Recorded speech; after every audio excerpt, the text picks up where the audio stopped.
জিওপলিটিক্সের দিক থেকে ভারতের একটি বড় জয়। কি কারণে বলছি?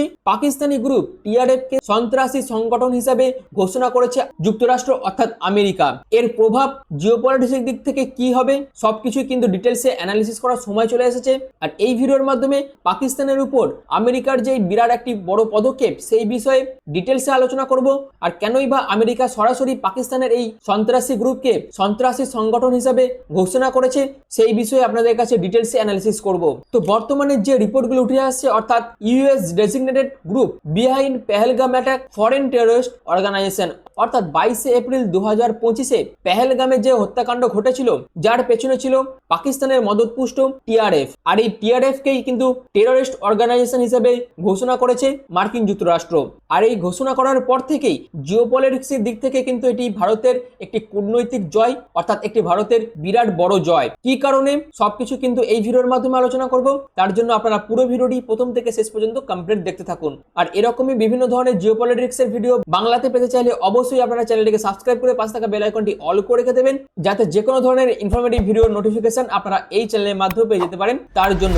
তো hello everyone, welcome to online study YouTube channel. Online study YouTube চ্যানেলে আপনাদের সবাইকে স্বাগত। তো সর্বপ্রথম এই যে পুরো বিষয়টি বর্তমানে ঘটেছে তার প্রেক্ষাপট কি? তার প্রেক্ষাপট হলো পেহেলগাম সন্ত্রাসী হামলা অর্থাৎ যেটি 22 এপ্রিল 2025-এ কাশ্মীরের মধ্যে সংঘটিত হয়েছিল। অর্থাৎ কি হয়েছিল? যেখানে আমরা জানি যে 22 এপ্রিল 2025-এ পেহেলগাম সন্ত্রাসী হামলা ঘটেছিল, তার অবস্থান কোথায় ছিল? তার অবস্থান ছিল বৈশরণ উপত্যকা, যেটি জম্মু অ্যান্ড কাশ্মীরের মধ্যে অনন্তনাগ জেলাতে অবস্থিত। ঘটনাটি কি ঘটেছিল না, সশস্ত্র সন্ত্রাসীরা নিরস্ত্র বেসামরিক নাগরিকদের উপর গুলি চালায়, যাদের মধ্যে বেশিরভাগই ছিল পর্যটক। যেখানে হতাহতের সংখ্যা ছিল নারী ও শিশু সহ 26 জন বেসামরিক নাগরিক কিন্তু নিহত হয়েছেন এবং তাদের মধ্যে 20 জনেরও বেশি নিহতদের মধ্যে ছিলেন হিন্দু তীর্থযাত্রী, একজন ছিল খ্রিস্টান পর্যটক এবং একজন স্থানীয় মুসলমান গাইড। অপারেশন মোড কি ছিল? হামলাকারীরা স্থানীয়দের পরিচয় দিয়ে তারপর সেই পর্যটকদের উপর নির্বিচারে গুলি চালায় এবং তারা সেখানে স্বয়ংক্রিয় অস্ত্র এবং গ্রেনেড ব্যবহার করেছিল এবং পুরো বিষয়টাকে নিয়ে একটি ভয় এবং বিশৃঙ্খলা সর্বাধিক করার জন্য খুব কাছ থেকেই কিন্তু এই হত্যাকাণ্ড চালানো হয়েছিল। তো এই হচ্ছে পুরো ঘটনার প্রেক্ষাপট। এরপর আসি কারা এই ঘটনাটি ঘটিয়েছিল অর্থাৎ কে এটা করেছে, সেটা হলো টিআরএফ। অর্থাৎ টিআরএফ কারা না, টিআরএফ হলো একটি প্রতিরোধ ফ্রন্ট যেটি 2019 সালে কিন্তু তৈরি হয়েছিল। আর এটি পাকিস্তান ভিত্তিক সন্ত্রাসী গোষ্ঠী লস্কর ই তৈবা অর্থাৎ এলএলটির একটি শাখা সংগঠন। তো টিআরএফ কেন তৈরি করা হয়েছিল? কারণ আন্তর্জাতিক দিক থেকে অর্থাৎ আন্তর্জাতিক পর্যবেক্ষকদের বিভ্রান্ত করতে এবং পাকিস্তানের উপর এফএটিএফ তদন্ত এড়ানোর জন্য টিআরএফ কে স্থানীয় এবং ধর্মীয় নিরপেক্ষ দেখানোর জন্য টিআরএফ কে তৈরি করা হয়েছিল। 2020 সাল থেকে জম্মু কাশ্মীরে বেসামরিক নাগরিক, সাংবাদিক এবং নিরাপত্তা বাহিনীর বেশ ধরে কয়েকটি লক্ষ্যবস্তু হত্যাকাণ্ড কিন্তু এই টিআরএফ এর দ্বারা সংঘটিত করা হয়েছিল এবং 2025 সালে এপ্রিল মাসে যে পেহেলগাম হত্যাকাণ্ড ঘটেছিল তার পেছনেও কিন্তু ছিল এই টিআরএফ। অর্থাৎ পেহেলগাম হামলার মূল পরিকল্পনাকারীরা কে ছিল না, সাইফুল্লাহ কাসুরি, যিনি ছিলেন লস্কর ই তৈবার জ্যেষ্ঠ সদস্য, যিনি অন্যত্র সীমান্ত থেকে এই হামলার নির্দেশদাতা হিসেবে কিন্তু কাজ করেছিল এবং এই গোটা ঘটনা যখন ঘটেছিল তারপরেই কিন্তু টিআরএফ এর তরফ থেকে প্রকাশ্যে এই দায় স্বীকার করা হয়েছিল। তো এই হচ্ছে পুরো বিষয়টা। আর এই প্রকাশ্যে দায় স্বীকার করে টিআরএফ এর তরফ থেকে কিন্তু একটি বিবৃতিও জারি করা হয়েছিল, যেটি হচ্ছে 25/7/2025-এ এই স্টেটমেন্টটি কিন্তু টিআরএফ এর দ্বারা প্রকাশিত করা হয়েছিল, যেখানে এই স্টেটমেন্টের মাধ্যমে তারা সরাসরি পেহেলগাম হত্যাকাণ্ডের দায় কিন্তু স্বীকার করেছে। তো এই হচ্ছে পুরো বিষয়টা। আর এই পুরো বিষয়টাকে নিয়ে কিন্তু বর্তমানে মার্কিন প্রতিক্রিয়াও কিন্তু উঠে এসেছে। অর্থাৎ যেখানে মার্কিন প্রতিক্রিয়া সংস্থা এফটিও টিআরএফ কে বিদেশি সন্ত্রাস হিসেবে মনোনীত করেছে। অর্থাৎ 22 এপ্রিল জম্মু কাশ্মীরে যে পেহেলগাম সন্ত্রাসী হামলা ঘটেছিল তার দায় স্বীকার করেছিল টিআরএফ এবং যেখানে 26 জন বেসামরিক নাগরিকের মৃত্যু হয়েছিল।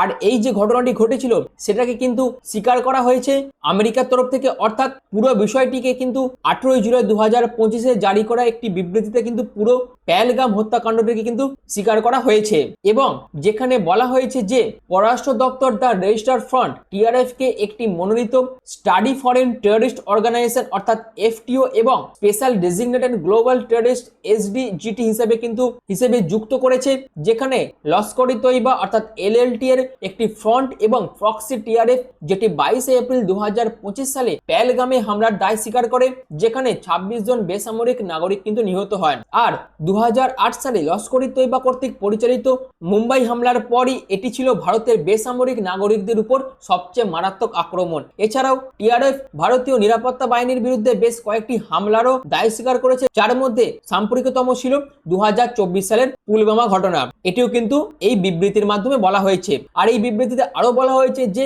এই পদক্ষেপ মার্কিন প্রেসিডেন্ট ডোনাল্ড ট্রাম্প প্রশাসনের সন্ত্রাসবাদ মোকাবেলার প্রতিশ্রুতিবদ্ধতার প্রতিফলন ঘটায়। এছাড়াও এই বিবৃতিতে আরো বলা হয়েছে পররাষ্ট্র দপ্তরের এই পদক্ষেপগুলি আমাদের জাতীয় নিরাপত্তা, স্বার্থ রক্ষা, সন্ত্রাসবাদ মোকাবেলা এবং পেহেলগাম হামলার বিবেচনার জন্য রাষ্ট্রপতি ট্রাম্পের আহ্বান বাস্তবায়নের প্রতি ট্রাম্প প্রশাসনের প্রতিশ্রুতি প্রদর্শন করে। তো এই সমস্ত বক্তব্য কিন্তু এই বিবৃতির মাধ্যমে তুলে ধরা হয়েছে। তো এই হচ্ছে প্রেজেন্ট ঘটনা, যেখানে এই পুরো বিষয়টার আইনি এবং কৌশলগত প্রভাব কি কি থাকতে পারে।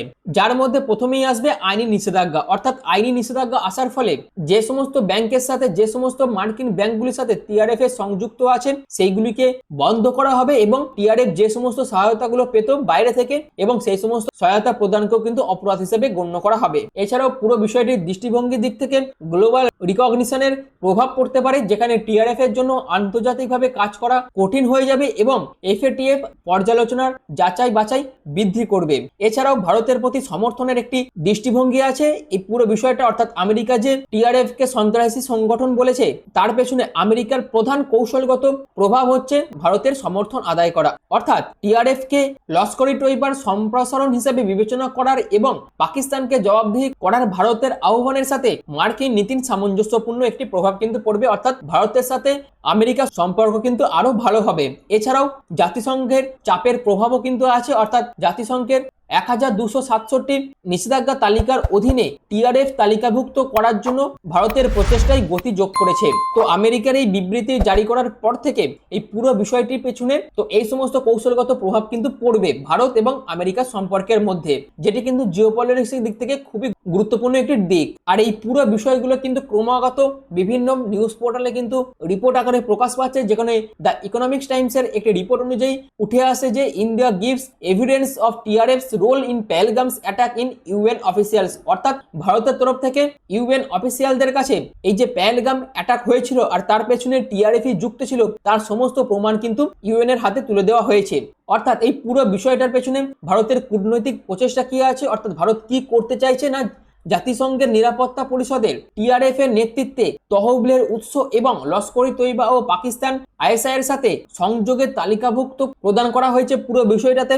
এছাড়াও নিষিদ্ধ সত্তা হিসেবে টিআরএফ কে বিশ্বব্যাপী স্বীকৃতি দেওয়ার জন্য কিন্তু ভারতের তরফ থেকে চাপ দেওয়া হচ্ছে।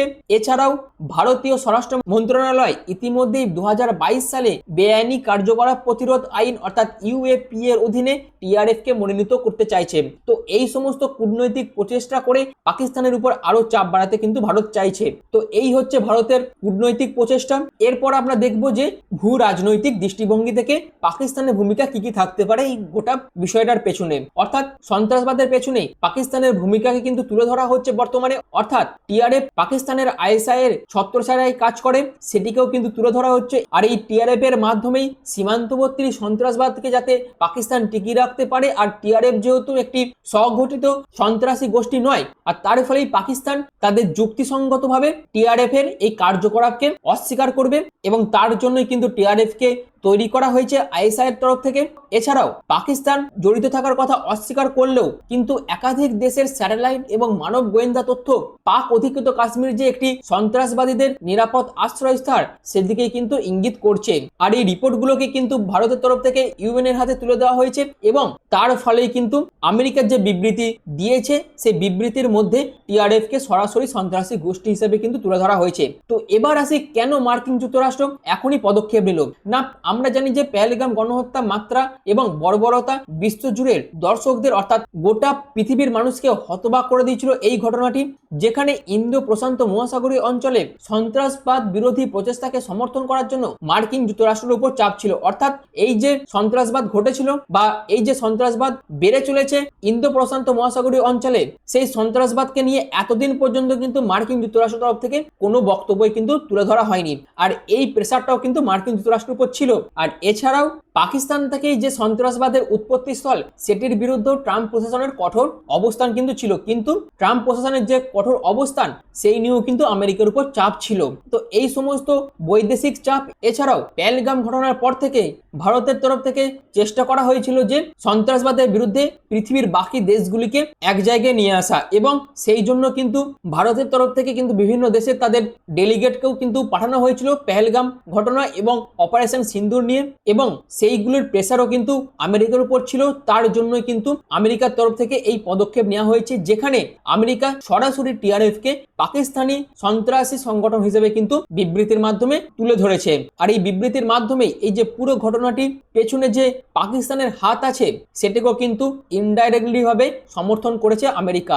আর এটিকে কিন্তু জিওপলিটিক্সের দিক থেকে ভারতের একটি বড় জয় হিসেবে কিন্তু তুলে ধরা হচ্ছে। তো এরপর দেখে নেব কোন কোন সন্ত্রাসী গ্রুপ কোন কোন বছর এফটিও দ্বারা মনোনীত হয়েছিল এবং তার প্রধান পৃষ্ঠপোষক কারা ছিল। যেখানে সর্বপ্রথম লস্কর-ই তৈবা অর্থাৎ এলইটি 2001 সালে এফটিও দ্বারা মনোনীত হয়। প্রধান পৃষ্ঠপোষক হচ্ছে পাকিস্তান, আইএসআই সমর্থিত। এরপর হচ্ছে জৈশ-ই মোহাম্মদ 2001 সালে এফটিও দ্বারা মনোনীত হয়। প্রধান পৃষ্ঠপোষক দেশ হচ্ছে পাকিস্তান, এটিও আইএসআই দ্বারা সমর্থিত।